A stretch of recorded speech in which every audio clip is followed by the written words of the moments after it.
C'est bon. Les paroles de cette femme plurent à Holoferne et à tous ses aides de camp.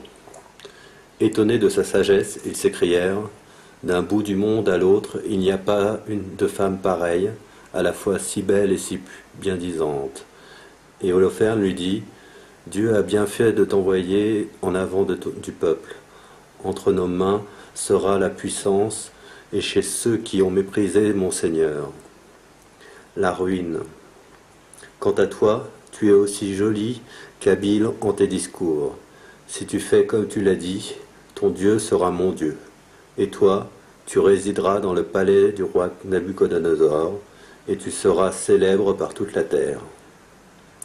Il la fit ensuite introduire là où était disposée sa vaisselle d'argent, lui fit servir de ses mets, et lui donna à boire de son vin. Mais Judith, je me garderai bien d'en manger de peur que, pour moi, il n'y ait là une occasion de faute. Ce que j'ai apporté avec moi me suffira. Et si tes provisions viennent à manquer, comment pourrons-nous t'en procurer de semblables? Reprit Holoferne. Parmi nous, il n'y a personne de ta race. Viens en paix, mon Seigneur. Moi, ta servante, je n'aurai pas consommé toutes mes provisions, que le Seigneur n'ait accompli pour moi ses desseins.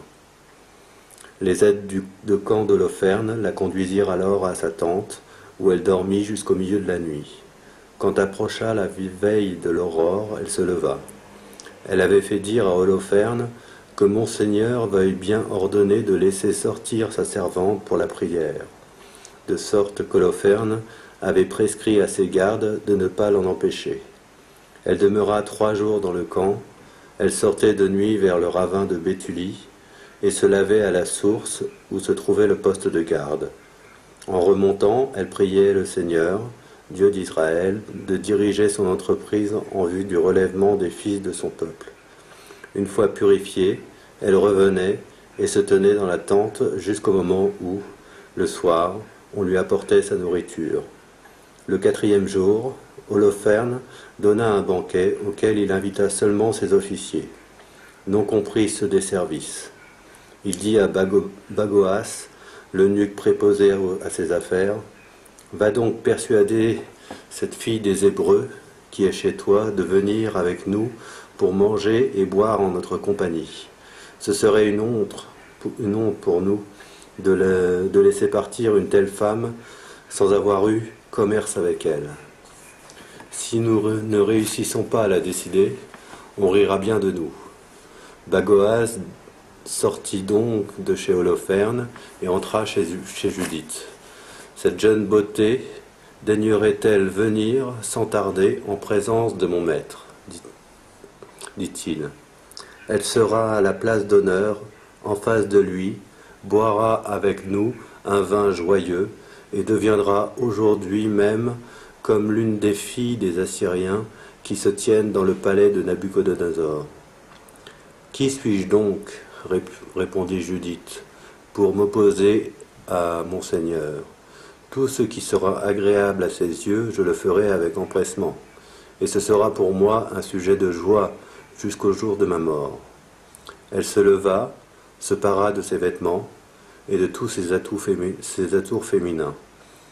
Sa servante la précéda et étendit par terre, vis-à-vis d'Holoferne, la toison que Bagoas avait donnée à Judith pour son usage journalier, afin qu'elle pût s'y étendre pour manger.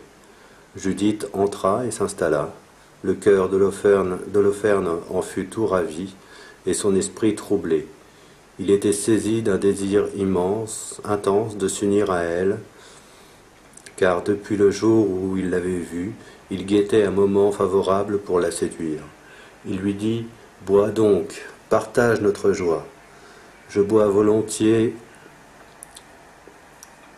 Seigneur, car depuis ma naissance, je n'ai jamais tant apprécié la vie qu'aujourd'hui. » Elle prit ce que lui avait préparé sa servante, puis mangea et but en face de lui. Holoferne était sous son charme. Aussi but-il une quantité de vin qu'en aucun jour de sa vie il n'en avait jamais absorbé. Aussi but-il une telle quantité de vin qu'en aucun jour de sa vie il n'en avait tant absorbé. Quand il se fit tard, ses officiers se hâtèrent de partir. Bagoas ferma la tente de l'extérieur, après avoir éconduit auprès de son maître ceux qui s'y trouvaient encore. Ils allèrent se coucher, fatigués par l'excès de boisson, noyés dans le vin. Judith dit alors à sa servante de se tenir dehors, près de la chambre à coucher, et d'attendre sa sortie comme elle faisait chaque jour. Elle avait d'ailleurs eu soin de dire qu'elle sortirait pour sa prière et avait parlé dans le même sens à Bagoas. Tous s'en étaient allés de chez Holoferne, et nul, petit ou grand, n'avait été laissé dans la chambre à coucher. Debout près du lit, Judith dit en elle-même : « Seigneur Dieu de toute force, en cette heure favorise l'œuvre de mes mains. Pour l'exaltation de Jérusalem, c'est maintenant le moment de ressaisir ton héritage et de réaliser mes plans pour écraser les ennemis levés contre nous. » Elle avança alors vers la traverse du lit proche de la tête d'Holoferne, en détacha son cimeterre, puis s'approchant de la couche, elle saisit la chevelure de l'homme et dit : « Rends-moi forte en ce jour, Seigneur Dieu d'Israël. » Par 2 fois, elle le frappa au cou de toute sa force et détacha sa tête. Elle fit ensuite rouler le corps loin du lit et enleva la draperie des colonnes. Peu après, elle sortit et donna la tête d'Holoferne à sa servante, qui la mit dans la besace à vivre. Et toutes deux sortirent du camp, comme elles avaient coutume de le faire, pour aller prier. Une fois le camp traversé, elles contournèrent le ravin, gravirent la pente de Béthulie et parvinrent aux portes.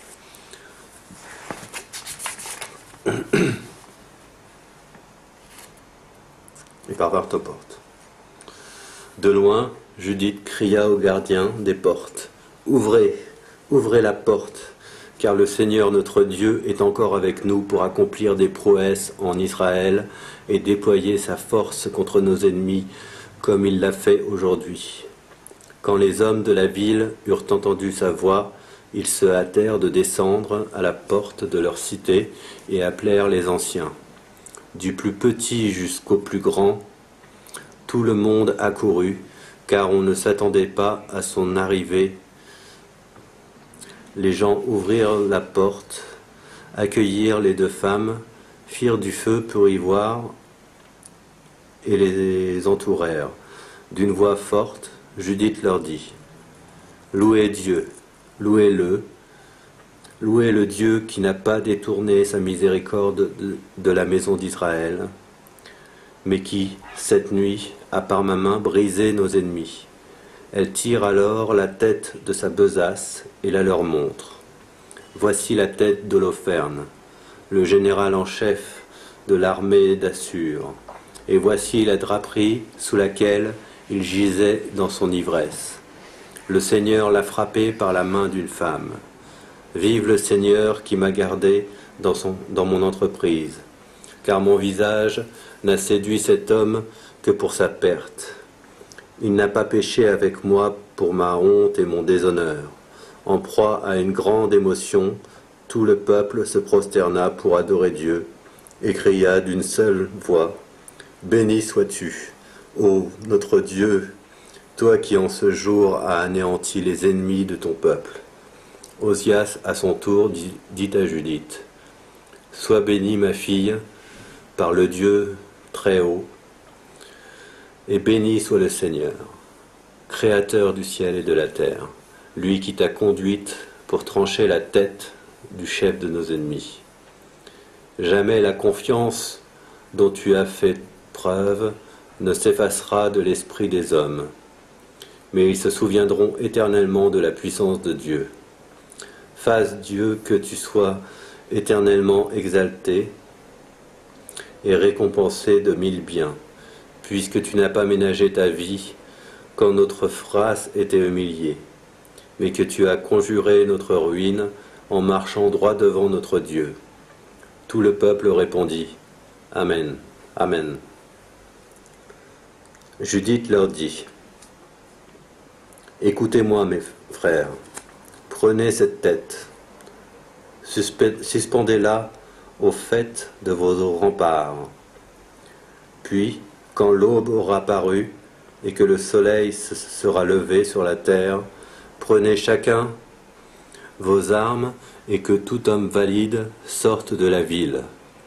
Sur cette troupe, établissez un chef, tout comme si vous vouliez descendre dans la plaine vers le poste avancé des Assyriens. Mais ne descendez pas. Les Assyriens prendront leur équipement, gagneront leur camp et éveilleront les chefs de leur armée. On se précipitera alors vers la tente d'Holoferne, et on ne le trouvera pas. La frayeur s'emparera d'eux, et ils fuiront devant vous. Vous et tous ceux qui habitent dans le territoire d'Israël, vous n'aurez plus qu'à les poursuivre et à les abattre dans leur retraite. Mais avant d'agir ainsi, appelez-moi Achior l'Ammonite, pour qu'il voie parmi nous comme un homme voué d'avance à la mort.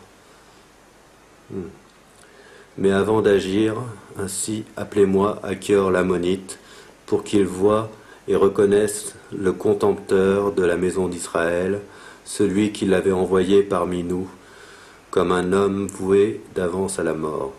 On fit donc venir Achior de chez Ozias. Sitôt arrivé à la vue de la tête d'Holoferne que tenait un des hommes de l'assemblée du peuple, il tomba la face contre terre et s'évanouit. On le releva et se jeta alors aux pieds de Judith, et, se prosternant devant elle, s'écria « Béni sois-tu dans toutes les tentes de Juda et parmi tous les peuples. Ceux qui entendront prononcer ton nom seront saisis d'effroi. Et maintenant, dis-moi ce que tu as fait durant ces jours. » Et Judith lui raconta au milieu de tout le peuple tout ce qu'elle avait fait depuis le jour de sa sortie de Béthulie, jusqu'au moment où elle parlait. Quand elle se fut tue, le peuple poussa des puissantes acclamations et emplit la ville de cris d'allégresse.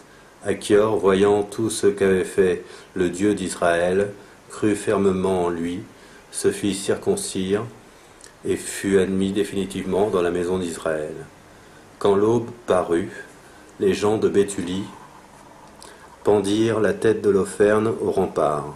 Chacun prit ses armes, et tous sortirent par bandes sur les pentes de la montagne. Ce que voyant les Assyriens dépêchèrent des messagers vers les chefs qui à leur tour se rendirent chez les stratèges, les chiliarques et tous leurs officiers. On parvint ainsi jusqu'à la tente d'Holoferne. « Éveille notre maître, dit-on à son intendant.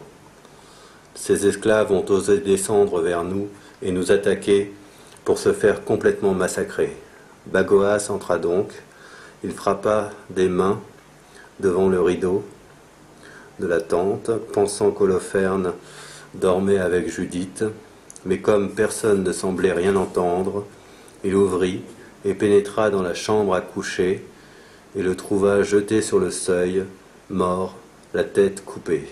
Il poussa alors un grand cri, pleura, sanglota, hurla et déchira ses vêtements. Puis pénétra dans la tente où logeait Judith, et ne la trouva pas. Alors, s'élançant vers la foule, il cria « Ah, les esclaves se sont rebellés. Une femme des Hébreux a couvert de honte la maison de Nabuchodonosor. Holoferne gît à terre décapité. » À ces mots, les chefs de l'armée d'Assur, l'esprit complètement bouleversé, déchirèrent leurs tuniques et firent retentir le camp de leurs cris et de leurs clameurs. Lorsque ceux qui étaient encore dans leur tente apprirent la nouvelle, ils en furent frappés de stupeur, pris de crainte et de tremblement. Ils ne purent rester deux ensemble. Ce fut la débandade. Chacun s'enfuit par les sentiers de la plaine ou de la montagne. Ceux qui étaient campés dans la région montagneuse autour de Béthulie se mirent à fuir eux aussi. Alors les hommes de guerre d'Israël foncèrent sur eux.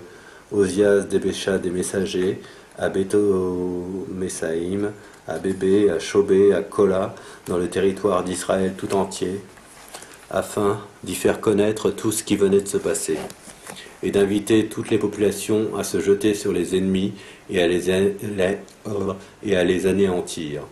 À peine les Israélites furent-ils avertis que d'un seul élan, ils tombèrent tous sur eux et frappèrent jusqu'à Shoba. Ceux de Jérusalem et de toute la montagne se joignirent également à eux, car ils avaient aussi été mis au courant de ce qui s'était passé dans le camp ennemi. Puis ce furent les gens de Galaad et de Galilée qui les prirent de flanc et les frappèrent durement jusqu'à proximité de Damas et de sa région. Quant aux autres demeurés à Béthulie, ils se jetèrent sur le camp d'Assur, le pillèrent et s'enrichirent extrêmement. Les Israélites, de retour du carnage, se rendirent maîtres du reste. Les gens des bourgs, des villages de la montagne et de la plaine s'emparèrent aussi d'un immense butin, car il y en avait en quantité. Le grand prêtre, Joachim, et tout le conseil des anciens d'Israël qui étaient à Jérusalem, vinrent contempler les bienfaits dont le Seigneur avait comblé Israël, pour voir Judith et la saluer. Alors, je recommence. Le grand prêtre Joachim et tout le conseil des anciens d'Israël qui étaient à Jérusalem vinrent contempler les bienfaits dont le Seigneur avait comblé Israël, pour voir Judith et la saluer.